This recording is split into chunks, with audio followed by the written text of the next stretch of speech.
21-ci əsr texnologiya əsri deyil. Bu diqqət və qorxu əsridir. Ən böyük mübarizə torpaq uğrunda yox, insan zehninin içində gedir.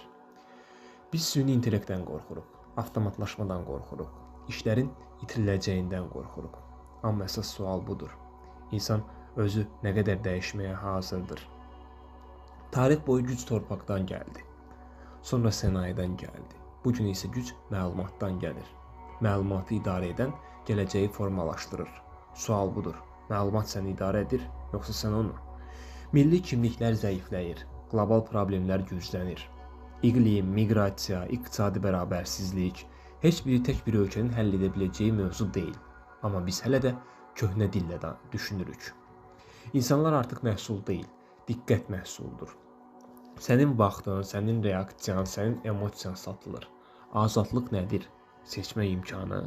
Yoxsa manipulyasiyanı tanıya bilmək bacarığı?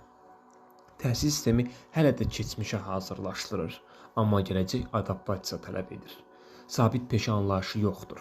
Daimi öyrənmə isə məcburiyyətə çevrilir. 21-ci əsrin əsas dərsi budur. Ən böyük təhlükə texnologiya deyil, şuursuz insanla birləşmiş texnologiyadır. Gələcək qorxulu deyil, sadəcə hazır olmayanlar üçün sərtdir.